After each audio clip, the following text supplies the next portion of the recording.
The most dangerous hacker I ever met didn't break into banks or governments. She broke into something much more fragile, the stories we tell ourselves to feel safe online. I met the most dangerous hacker I've ever known in the most boring place on earth, a high school computer lab that smelled like old plastic and cheap coffee. Her name was Maya. She sat 3 rows behind me, always by the window. Headphones on, hoodie up, fingers moving faster than anyone else's, but never raising her hand in class. Teachers thought she was shy. Students thought she was weird. I thought she just didn't care. I was wrong. Back then, I didn't know that every time we logged into our school accounts, every stupid meme we shared, every late-night message we sent from those humming black computers, there was a quiet girl in the corner who could see all of it. Not because she wanted to spy on us, but because the system made it so easy, it almost felt like an invitation. The night everything collapsed, the night an entire company went dark and thousands of people saw their secrets on a public screen, everyone blamed a cyber attack. They were half right. It wasn't just an attack. It was a confession. And this is how it started. I first really noticed Maya on a rainy Tuesday, the kind of day when the sky looks like it's buffering. I was running late to class, laptop under my arm, shoes squeaking on the linoleum. When I pushed the lab door open, everyone was already inside, screens glowing, chairs creaking. The teacher, Mr. Harris, mumbling something about network protocols and that flat voice that could put coffee to sleep. Only one seat was left, next to her. Maya didn't look up when I sat down. Her screen was filled with lines of text that definitely weren't today's assignment. Tiny symbols, brackets, numbers. It looked like someone had opened the matrix and forgotten to close it. "Hey," I whispered, "you in the right class?" She didn't smile, just tilted her head slightly, as if deciding whether I was worth acknowledging. "Depends," she said. Her voice was quiet but clear. "Are we actually learning anything here?" Mr. Harris cleared his throat at the front. "Everyone, log into the school portal and open your assignments. I want you to practice using the new grade view tool we installed last week. It should help you see your progress in real time." Dozens of clicks. The room filled with the familiar soft tapping of keys. My screen loaded slowly. Spinning icon. Loading bar. Maya's screen didn't load at all. She was already inside. I saw her cursor flick across rows of names and numbers I recognized, not just her grades, but everyone's. Test scores, attendance, disciplinary notes, things we weren't supposed to see. "You hacked that?" I muttered. She finally glanced at me. Dark eyes, tired but sharp. "I didn't hack anything," she said. "They just left the door open." I laughed nervously. "Yeah, okay, but you're not supposed to be able to see all that." She shrugged. "You're not supposed to post the same password you use for your bank on your Instagram story either," she said. "But you did that last month, twice." My heart stopped. "How do you—" "Relax," she cut in. "I changed it for you before anyone else could try it." I stared at her, my mouth open. Her attention was already back on the screen. "Why would you do that?" I asked. She hesitated for a moment. "Because you're not my enemy," she said. "Not yet." It was the first time I realized 2 things about Maya. She saw more than she should. And she cared more than she wanted anyone to know. Over the next few weeks, I kept ending up next to her in the lab. At first, it felt like an accident. Then it started to feel like gravity. I'd watch her work out of the corner of my eye. No flashy animations, no hacker movie nonsense. Just quiet precision. 10 browser tabs open. A terminal window full of commands I didn't understand. Sometimes she'd pause, take off one earbud, and listen to the hum of the room like she was trying to hear something beneath it. One afternoon, I asked what she was doing. "Fixing something," she said. "Like what?" She spun her screen slightly toward me. "It was our school's lunch. They overcharged the kids with reduced lunch plans," she said calmly. "By small amounts, cents, but it adds up. How do you know? Because I added it up. Her cursor moved. Numbers changed. I'm not stealing anything, she continued. I'm just giving it back, quietly. The system is broken. I'm adjusting it. I stared at the screen. Rows of IDs, balances, adjustments so tiny they'd never be noticed individually.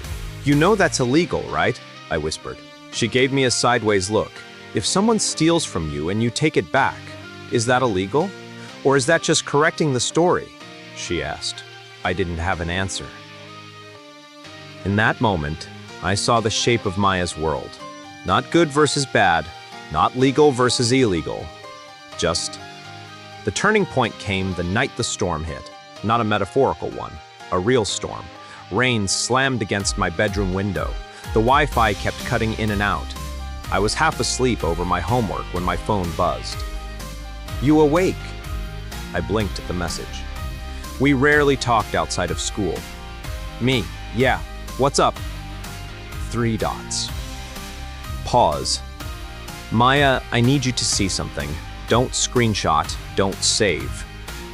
Just look. A link appeared. It wasn't a normal URL.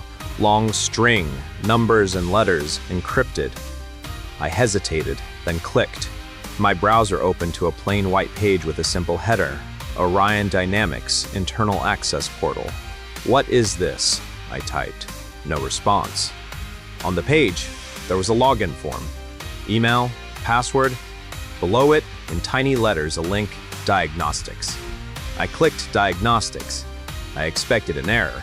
Instead, the screen flickered and transformed into a dashboard. Charts, tables, logs, lines of data streaming up from the bottom as if the system was breathing. At first, I didn't understand what I was seeing. Then I saw the labels: User Behavioral Score, Emotional Volatility Index, Purchase Probability. Each line had an ID, a device, a location. Some had names. My own name was there. I scrolled, pulse rising. The system had tracked every app I'd opened that week. Every late-night search. Every time I'd stared at the online checkout page and then backed away.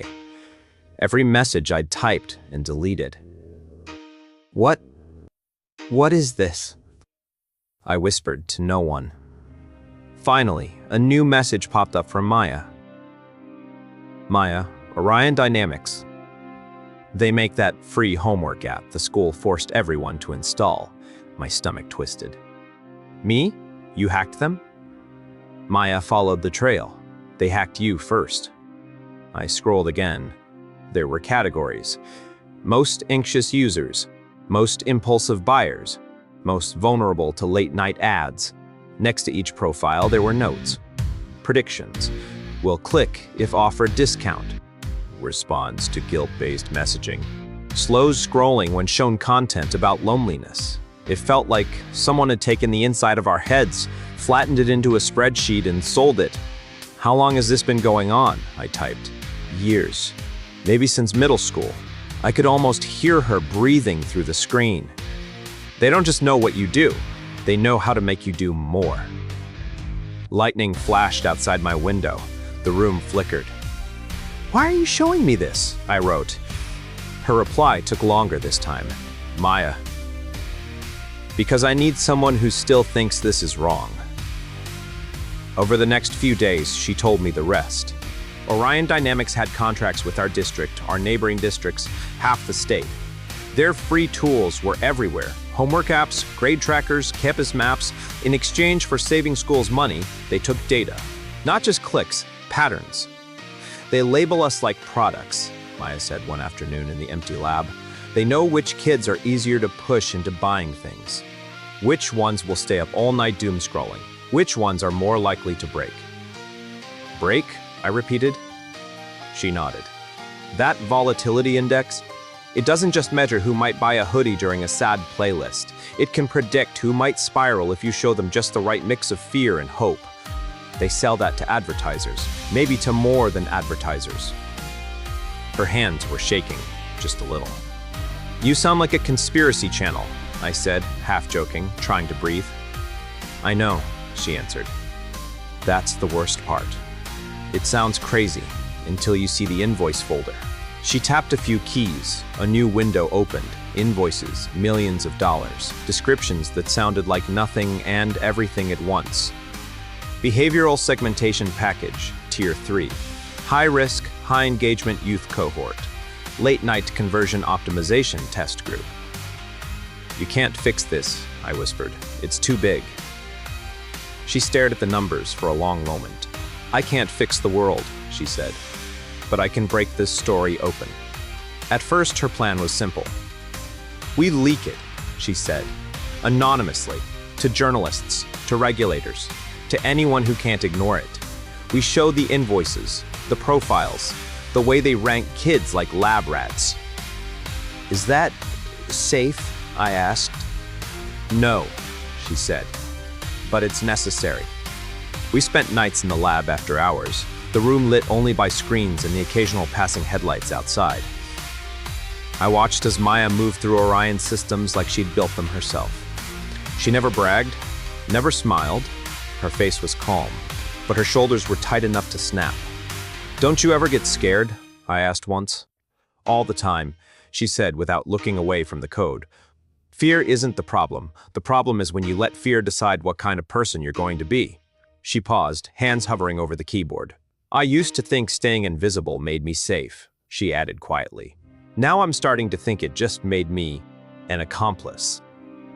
Those words hung between us. The deeper she went, the uglier it got. We found internal presentations where Orion executives joked about owning the next generation's attention.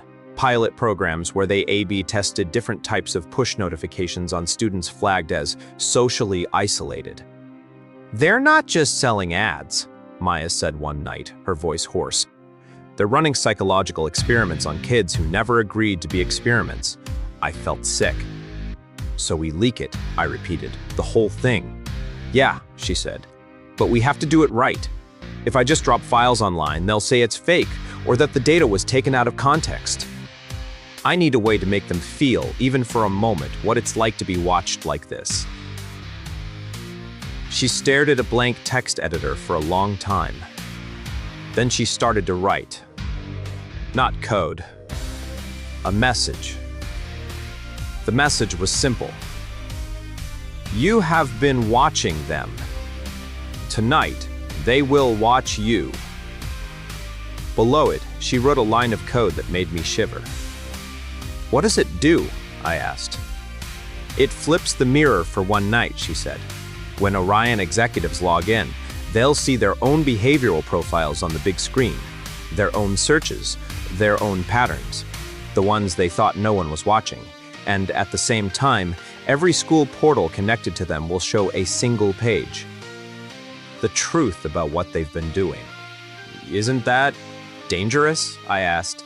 Like, really dangerous? Yes, she said. That's why I'm not asking you to help me write it.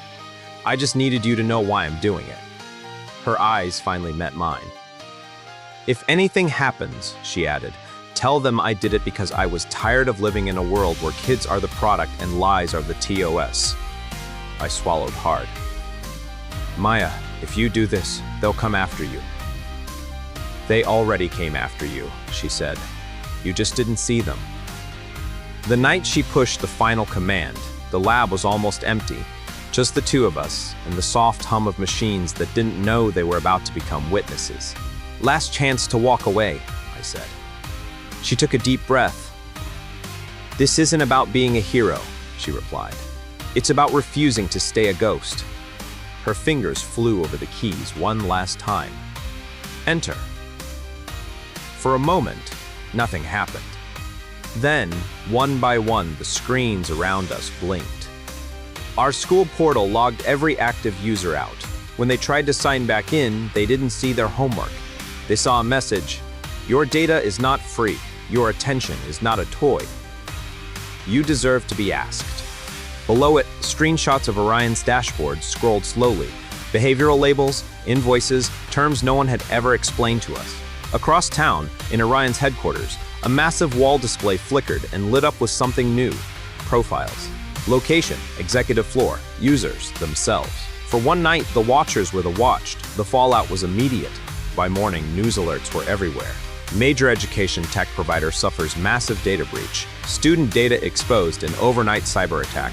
Company blames sophisticated hacker for attack. At school, the Wi-Fi was down. Teachers huddled in clusters, whispering. Students scrolled through headlines on their phones, faces pale blue in the light. "Did you see this?" someone asked in the hallway. Some hacker leaked everything. They knew what apps we used, what we searched, even when we couldn't sleep. Fear spread faster than the storm ever had. In the lab, the principal stood in front of us, reading from a carefully prepared statement about ongoing investigations and unfortunate violations of trust. He didn't say a word about who had violated whose trust first. Maya sat in her usual seat. Hoodie up, eyes on her desk, hands still. I watched her, heart pounding. Did anyone else notice the way her jaw clenched when they called the hacker a criminal? When they said Orion was the victim? That afternoon, 2 men in dark suits came to campus. They weren't from the district. They were here for questions. They pulled a few students out of class, the ones who were good with computers, the ones who'd ever tried to bypass the school's filters, the ones who hung out in the lab after hours. Eventually, they called my name. In the small conference room, the air smelled like old coffee and fear. "We're just trying to understand what happened," one of the men said. "You use the school systems a lot. You're in the computer lab frequently. Have you noticed any unusual behavior from other students? Anyone particularly skilled?" Maya's face flashed in my mind. I heard her voice. "I need someone who still thinks this is wrong." My hands were sweating. "We're all on our phones all the time," I said slowly. "If someone did this, maybe they just wanted people to see what's really going on." The man's eyes narrowed. "So, you don't deny that someone did it from inside the school?" I swallowed. "I'm saying," I replied, "if you're more worried about the leak than what was leaked." Maya wasn't at school the next day, or the day after. Rumors started. They caught the hacker. She was selling data. She worked with some foreign group. No one knew anything, but everyone had a theory. I walked past her empty seat in the lab and felt the absence like a missing line of code. On the 3rd day, I found an envelope in my locker. No name, just a tiny drawing on the front, a ghost crossed out. Inside, there was a USB drive and a note in her sharp, precise handwriting. I didn't run. They made me disappear. But disappearing is not the same as being wrong. On this drive is everything they don't want people to see, including the part where they knew for years and chose the money anyway. I'm trusting you with it because you still hesitate. People who never hesitate are dangerous. People who always hesitate are useless. You're somewhere in between. That's where choices matter. Don't turn me into a hero. Don't turn them into monsters. Just tell the story honestly. I closed my eyes and felt the weight of plastic and metal in my hand. For the first time, I realized Maya hadn't just hacked a company. She'd hacked my idea of what justice looked like. It's been 2 years since that night. Orion Dynamics doesn't exist under that name anymore. They rebranded, settled lawsuits, reshuffled leadership, made public promises about transparency and user consent. Most people moved on, but the systems didn't disappear. They just got quieter, smarter, better at hiding. Maya never came back to school. Officially, she transferred. Unofficially, no one could tell me where. Sometimes, late at night, when another app asks for permissions it doesn't need, when I see a recommended video that feels a little too specific, I wonder if she's out there, watching the watchers, making sure the mirror stays just a little bit cracked. I never uploaded her original message, not the one that flipped the screens. Instead, I told this story to my friends, to my classmates, to anyone who would listen. I showed them how easily we signed our lives away with a tap, how our fears and hopes turned into graphs and profit margins, how someone like Maya could see the whole terrifying picture, and still be treated like the only criminal in the room. And here's the part I want you to remember long after this video ends. The most dangerous hacks don't happen in code. They happen in our heads. Every time we decide that everyone does it anyway. Every time we click "I agree" without reading. Every time we tell ourselves that privacy is already dead so nothing we do matters. We run someone else's program. Maya's biggest mistake wasn't that she broke into a system. Her biggest mistake was believing she had to do it alone. If just one teacher had listened, if one parent had asked better questions, if one company executive had looked at those dashboards and felt shame instead of pride, this story might have ended differently. So here's the lesson I learned from the girl hacker in the back row. We can't control every system built around us, but we are responsible for which ones we help run. You don't have to be a hacker to push back. You just have to stop being a ghost. To stop pretending your choices don't matter because it's all decided anyway. Maybe your version of hacking the system is as small as changing your settings, asking why an app needs what it's asking for. Teaching your little brother what a free game really costs. Supporting people who call out abuse of power instead of laughing at them for being paranoid. Maya showed me that every time we treat surveillance as normal, we volunteer to be the product. Every time we quietly accept that kids are experiments, we help write the code that will run their lives. So before you close this video, before the next notification pulls you somewhere else, ask yourself one question. Are you choosing your own story, or just letting someone like Orion write it for you? Because somewhere out there, there's another girl in the back row, hoodie up, headphones on, staring at a screen full of secrets.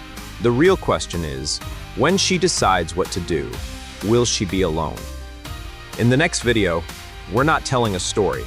We're breaking down how close this fiction is to reality.